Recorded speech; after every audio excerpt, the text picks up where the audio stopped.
Welcome to school and academic subscribers. और जिन्होंने subscribe नहीं किया है सब्सक्राइब कर दें। करो सर, कर दिया, चलो पढ़ाओ। दोस्तों, जिस तरह से बैंकिंग दुनिया की हर एक कंट्री में इकोनॉमिक डेवलपमेंट यानी आर्थिक विकास का आधार स्तंभ रही है, बिल्कुल वैसे ही कुछ बैंकिंग का रोल हमारी कंट्री में भी रहा है। साल दर साल देश में डेवलपमेंट के चलते बैंकिंग सिस्टम और बैंकिंग कार्यप्रणाली में लगातार बदलाव हुए हैं। तो आज की इस वीडियो में हम देखेंगे भारत में बैंकिंग की हिस्ट्री कि कैसे एंशिएंट इंडिया में यूजरी यानी कि सूदखोरी से बैंकिंग मॉडर्न डे यानी कि आजकल की बैंकिंग में ट्रांसफॉर्म हुई। मैं हूं विनय चौहान और अगर आप यूपीएससी, स्टेट पीएससी या किसी भी गवर्नमेंट एग्ज़ाम की तैयारी कर रहे हैं तो मेरे इस चैनल से ज़रूर जुड़ें, क्योंकि यहाँ पे आपको मिलेगा अथाह ज्ञान का भंडारा। और आज का भंडारा होगा भारत में बैंकिंग की हिस्ट्री पर। यम्मी। तो दोस्तों, भारत में बैंकिंग का इतिहास बहुत ही पुराना है। बस फ़र्क इतना सा है कि बाबा आदम के टाइम में आज के जैसे बैंक की फैंसी बिल्डिंग नहीं हुआ करती थी और ना ही हुआ करती थी सुंदर सुंदर सेल्स वाली लड़कियां। तो अपने वेदों की बात माने तो पुराने ज़माने में सूदखोरी यानी कि यूजरी का काम हुआ करता था। अब जिन लौंडों को यूजरी का मतलब नहीं पता वो बिल्कुल मत घबराएं। यूजरी का मतलब होता है ब्याज पे पैसा उधारी में देना। मान लो कि तुम एक छोटे किसान हो, गोगी। अब गोगी के पास अपने घर वालों का पेट पालने के लिए पैसा नहीं है, तो यह एक मोटे सेठ के पास गया और ब्याज पे पैसा ले आया और फिर दिन भर खेतों में मजदूरी कर करके गोगी धीरे धीरे ये पैसा चुकाएगा और ये मोटू सेठ ब्याज खा खा के और मोटा हो जाएगा। अब यार बात ये उठती है कि पहले पैसा तो हुआ नहीं करता था। बात तो बिल्कुल सही कह रहे हो तुम। तो तब ग्रेन लोन, काऊ लोन वगैरह वगैरह हुआ करते थे, यानी कि अनाज का लोन दे दिया जाता था कि ये ले गोगी 10 किलो गेहूँ, जा जी ले जाके अपनी ज़िंदगी। तो अपनी हिस्ट्री के हिसाब से वैदिक पीरियड में इस टाइप के लोन हुआ करते थे और वहीं कौटिल्य शास्त्र और धर्मशास्त्र में लोन डीड्स की बात कही गई है। इसका मतलब है कि मॉडर्न टाइम में भी लोन का प्रचलन हुआ करता था। मॉडर्न पीरियड में एक और बैंकिंग इंस्ट्रूमेंट हुआ करता था जिसको आदेशा बोला जाता था। ये एक रिटन यानी कि लिखा हुआ कागज़ का टुकड़ा होता था जो कि बैंकर के लिए आदेश होता था कि देखो बैंकर बाबू, मैं गोगी को तुम्हारे पास भेज रहा हूँ, इसको ज़रा 1000 रुपये तो दे दियो। तो ये आदेशा ये आजकल के टाइम की चेक की तरह काम करता था, जिसको कि आजकल बिल ऑफ एक्सचेंज बोलते हैं। ऐसे ही सिमिलरली एक लेटर ऑफ क्रेडिट भी उस टाइम के बड़े बड़े व्यापारिक शहरों में प्रचलन में था। लेटर ऑफ क्रेडिट का मतलब बिल्कुल सिंपल है कि हाँ भाई, मैं गोगी की गारंटी लेता हूँ, बंदा बिल्कुल ईमानदार है, इसको 30 दिन की उधारी पे सामान दे दो, ये 30 दिन के अंदर पैसा पे कर देगा, और अगर गोगी भाग गया तो भाई मैं पे करूँगा। तो ये था लेटर ऑफ क्रेडिट। फिर हिस्ट्री में आगे बढ़ने पर मेडिवियल एरा के टाइम पे यानी कि मुग़ल एरा में भी लोन डीड्स वगैरह खूब यूज होती थी, और उस टाइम पे जो बिल ऑफ एक्सचेंज यूज होता था उसको हुंडी कहते थे। फिर मुग़लों के टाइम में ही भारत में आ जाते हैं इंग्लैंड से ये गोरे चिकने व्यापारी, जो कि धीरे धीरे इंडिया में राज करने लगते हैं और यहाँ से ब्रिटिश राज स्टार्ट हो जाता है। अब आपको पिछली वीडियो से यह तो याद ही होगा कि रेनेसेंस के पीरियड के बाद पूरे यूरोप में मॉडर्न डे यानी कि आजकल जैसी बैंकिंग स्टार्ट हो चुकी थी। तो ब्रिटिश राज में इंडिया में भी उसी टाइप की बैंकिंग स्टार्ट होती है, और पहली बैंक जो इंडिया में इस्टेब्लिश हुई वो है बैंक ऑफ हिंदुस्तान। स्कॉटलैंड के ट्रेडर्स और व्यापारियों का ग्रुप अलेक्जेंडर एंड कंपनी ने 1770 में कलकत्ता में बैंक ऑफ हिंदुस्तान इस्टेब्लिश करी, मगर ये 62 साल का सफ़र तय करने के बाद 1832 में ख़त्म हो गई, बेचारी रिटायर हो गई। दूसरी बैंक जो 1786 में ईस्ट इंडिया कंपनी के द्वारा इस्टेब्लिश करी गई वो थी जनरल बैंक ऑफ इंडिया, और ये बेचारी 5 साल की ही उम्र में चल बसी। इसके बाद 1806 में ईस्ट इंडिया कंपनी ने बैंक ऑफ कलकत्ता इस्टेब्लिश करी। 1809 में इसका नाम बदल के बैंक ऑफ बंगाल कर दिया गया। फिर ईस्ट इंडिया कंपनी ने 1840 में बैंक ऑफ बॉम्बे और 1843 में बैंक ऑफ मद्रास इस्टेब्लिश करी। इन तीनों बैंकों, bank of Bengal, bank of Bombay और बैंक ऑफ मद्रास को प्रेसिडेंसी बैंक बोला जाता था। ये तीनों बैंक आगे जाके 1921 में एक बैंक बना के उसमें मर्ज कर दी गई और इस तरह से जो एक बैंक बनी वो थी इंपीरियल बैंक ऑफ इंडिया।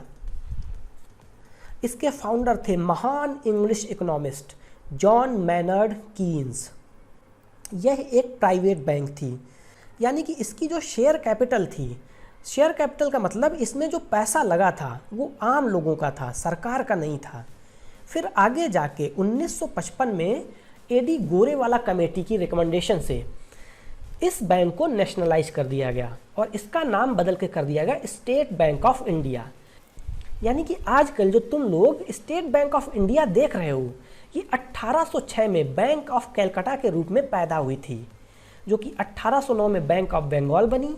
फिर 1921 में बाकी दोनों प्रेसिडेंसी बैंक के साथ मर्ज होके इंपीरियल बैंक ऑफ इंडिया बनी। फिर आज़ादी के बाद 1955 में इसको नेशनलाइज कर दिया गया और इसका नाम बदल के रख दिया गया स्टेट बैंक ऑफ इंडिया। तब से लेकर आज तक यह स्टेट बैंक ऑफ इंडिया के रूप से जानी जा रही है। 1935 तक, जब तक रिजर्व बैंक ऑफ इंडिया नहीं इस्टेब्लिश हुई थी, तब तक इंपीरियल बैंक ऑफ इंडिया ही भारत की सेंट्रल बैंक हुआ करती थी। आरबीआई में हम अभी डिटेल में नहीं जाएंगे क्योंकि इसके लिए मैं एक बिल्कुल अलग से वीडियो बनाऊंगा। तो 1955 में इंपीरियल बैंक का नेशनलाइजेशन कर दिया जाता है और स्टेट बैंक ऑफ इंडिया बना दिया जाता है। तो क्वेश्चन दिमाग में तुरंत ये भटका होगा कि ये नेशनलाइजेशन क्या है। तो बैंक को प्राइवेट से कन्वर्ट करके गवर्नमेंट बैंक बना देने को नेशनलाइजेशन बोलते हैं। अब ये होता कैसे है? तो इसको ऐसे समझो, किसी भी कंपनी में, यार ये बैंक भी ना एक कंपनी ही होती है, तो किसी भी कंपनी में ओनरशिप को शेयर्स में डिवाइड कर दिया जाता है। यानी कि ओनरशिप मतलब कि मालिकाना हक को छोटे छोटे शेयर्स यानी कि छोटे छोटे हिस्सों में डिवाइड कर दिया जाता है। सपोज मान लो कि इसको 100 हिस्सों में डिवाइड कर दिया गया, यानी कि 100 शेयर बना दिए गए। अब अगर 10 बंदों ने 10-10 शेयर खरीद रखे हैं तो वो 10 बंदे बैंक के 10-10% के मालिक हुए, यानी कि उन्होंने 10-10% कैपिटल ओन कर रखी है। अब अगर किसी भी बंदे ने 50% से ज़्यादा कैपिटल ओन कर रखी है, यानी कि 50 से ज़्यादा शेयर खरीद रखे हैं, तो उसको मेजॉरिटी ओनर बोला जाता है या मेजॉरिटी शेयर होल्डर। और उस कंपनी में डिसीजन लेने की पावर अब उस बंदे के पास है जिसके पास 50% से ज़्यादा शेयर है। तो अगर प्राइवेट मेंबर यानी कि हमारे आपके जैसे नॉर्मल लोगों ने 50% से ज़्यादा शेयर ओन कर रखे हैं तो ओनरशिप हुई प्राइवेट। और अगर 50% से ज़्यादा शेयर गवर्नमेंट के पास है तो मालिकाना हक गवर्नमेंट के पास हुआ। तो गवर्नमेंट जब किसी बैंक को नेशनलाइज करती है तो वह उस बैंक के 50% से ज़्यादा शेयर खरीद लेती है और बैंक नेशनलाइज हो जाती है। तो इस तरह से 1955 में इंपीरियल बैंक को नेशनलाइज कर दिया गया। अब 1955 से आगे का सफ़र इसकी अगली वीडियो में देखेंगे। तो चलो वापस आ जाते हैं अपनी बैंकिंग की हिस्ट्री पर। तो सबसे पुरानी बैंक जो उसी नाम से आज तक चल रही है वो है 1865 में इस्टेब्लिश करी गई इलाहाबाद बैंक, और यह इंडिया की one of the oldest joint stock bank है। जॉइंट स्टॉक का मतलब होता है कि इसमें शुरुआत से ही कई शेयर होल्डर्स थे। कई लोगों ने अपना अपना पैसा लगा के बैंक की कैपिटल बनाई थी और बैंक स्टार्ट करी थी। और इस बैंक में ऐसा काम किया था कुछ यूरोपियन बागड़ बिल्लों के ग्रुप ने, और इलाहाबाद में 1865 में इसकी पहली ब्रांच बनी। अब पहली जो totally Indian joint stock bank थी वो थी अवध कमर्शियल बैंक, जो कि 1881 में फैजाबाद में इस्टेब्लिश हुई, जो अब अयोध्या ज़िले के अंदर आता है। यह बैंक 1958 में फेल हो गई। अब जो आज तक प्योरली इंडियंस के द्वारा इस्टेब्लिश करी गई बैंक जिंदा है और बाकायदा चल रही है वो है पंजाब नेशनल बैंक, जो कि 1894 में लाहौर पाकिस्तान में इस्टेब्लिश हुई थी, मगर अब यह इंडिया में ही है। कंफर्म कर दूं कहीं यार तुम इमरान खान तक ना पहुंच जाओ। तो फिर 1906 से 1911 के बीच स्वदेशी मूवमेंट से इंस्पायर होके कई सारे लोकल बिजनेसमैन और पॉलिटिकल लोगों ने कई सारी बैंक इस्टेब्लिश करी। उनमें से कई तो आज तक चल रही हैं, जैसे कि Catholic Syrian bank, south Indian bank, bank of India, corporation bank, Indian bank, bank of Baroda, Canara bank और सेंट्रल बैंक ऑफ इंडिया। इनमें से बैंक ऑफ इंडिया वो पहली इंडियन बैंक बनी जिसके पर निकले और 1946 में इसने इंडिया के बाहर लंदन में अपनी पहली ब्रांच खोली। तो बैंक ऑफ इंडिया अपने देश के बाहर पहली बार ब्रांच खोलने वाली पहली बैंक बनी।